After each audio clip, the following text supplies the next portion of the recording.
क्या आप में से कोई भी है जो डेली उठ करके सुबह अपने पैसे को आग लगाता है? कोई नहीं है। पैसे की वैल्यू हमको पता है। 100 रुपए बचाने के लिए पता नहीं कितने धक्के खाते हैं, अपना कितना टाइम खराब कर देते हैं। पैसे की वैल्यू हम सबको पता है, वो किसी को भी सिखाने की जरूरत नहीं है। टाइम की वैल्यू हमको पता ही नहीं है। क्यों नहीं पता है? क्योंकि हमारी विजन बहुत ही शॉर्ट टर्म है। अगर विजन लॉन्ग टर्म हो जाए तो हम समझ सकते हैं कि एक्चुअल में हमारे लिए टाइम की क्या वैल्यू है। जैसे आज अगर आप स्टूडेंट हो, मान लो पढ़ाई कर रहे हो, तो आज एक्चुअल में अभी इस स्टेज में आपके लिए टाइम की क्या वैल्यू है? कुछ भी नहीं है। अगर टाइम वेस्ट करते भी हो तो क्या हो जाएगा? अगर फाइनेंशियली देखा जाए तो क्या लॉस हो रहा है आपको अगर आप अपना टाइम खराब करते हो? तो ज्यादा से ज्यादा एग्जाम में नंबर कम आ जाएंगे, बस खत्म। अगर मैं अगले 1-2 साल, 3 साल या 4 साल तक की बात करूं तो इससे ज्यादा तो कुछ भी नहीं चला जाएगा ना हमारा। लेकिन अगर इसी विजन को हम लॉन्ग टर्म कर दें कि आज जो आप टाइम खराब कर रहे हो उसकी वजह से अगले 10 साल में या 20 साल में आपको कितने का नुकसान होने वाला है। 10 साल बाद आप में से कितने लोग हैं जो फाइनेंशियली अच्छा पैसा कमाना चाहते हैं? सारे ही चाहते हैं। अच्छे पैसे की डेफिनेशन क्या है आज के टाइम? क्या 5,000 रुपए महीना अच्छा पैसा है? लाख रुपए महीना, चलो मान लेते हैं, इसी को हम एक बेंचमार्क पकड़ लेते हैं। कितने हैं आप में से जो अगले 10 साल बाद लाख रुपए महीने का कमाना चाहते हैं और उनको अंदर से लगता है कि वो कमा सकते हैं? कितने हैं जो ये कहते हैं कि अगले 10 साल बाद अगर मैं महीने का 50,000 रुपए भी कमा रहा हूंगा तो बहुत है?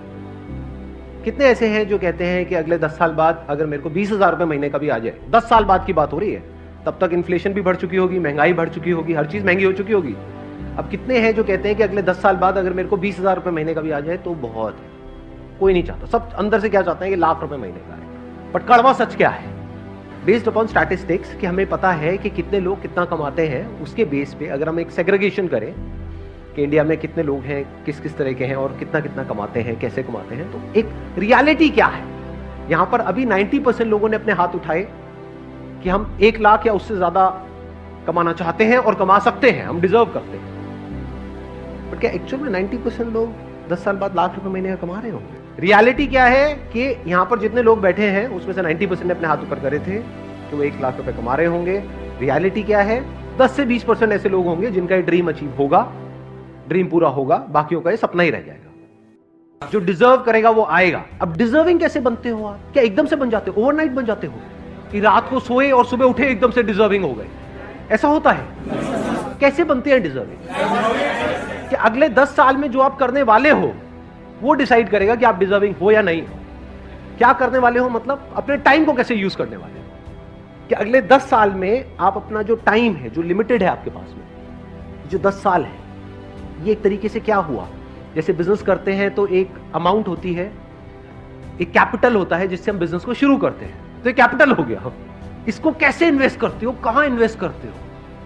स्मार्टली करते हो, वाइजली करते हो, या बेवकूफों की तरह करते हो, या इसको वेस्ट करते हो? समझना ध्यान से, ऐसे बिजनेस में नहीं होता कि जो कैपिटल है उसको अगर ढंग से समझदारी से इन्वेस्ट किया जाए, प्रॉपर ब्रेक डाउन करके कि इतना पैसा इसमें लगाना है, इतना प्रोडक्ट में लगाना है, इतना मार्केटिंग में लगाना है, इतना डिस्ट्रीब्यूशन में लगाना है, अगर वो बंदा ढंग से प्लानिंग के साथ प्रॉपरली इन्वेस्ट करे, स्मार्टली इन्वेस्ट करे, तो चांसेस है कि जो उसकी कैपिटल है वो 10 गुना भी हो सकती है, 100 गुना भी हो सकती है, 1000 गुना भी हो सकती है। और अगर वो बेवकूफों की तरह इन्वेस्ट करे या उसको वेस्ट कर दे, पता लगा बिजनेस की कैपिटल उसने अलग करी थी और उससे अपनी अय्याशी कर रहा है, तो क्या होगा? 0।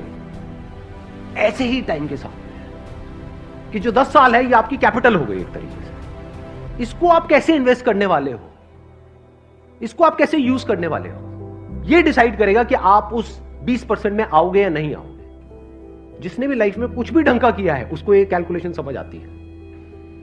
वो क्या है? उसके लिए टाइम की वैल्यू पैसे की वैल्यू से बहुत ज्यादा है, क्योंकि अगर पैसा चला भी जाता है तो टाइम से आप वापस से पैसे को अर्न कर सकते हो, लेकिन अगर टाइम चला गया तो कितना भी पैसा खर्च कर लो, जो टाइम गया सो गया, वो वापस नहीं आने वाला।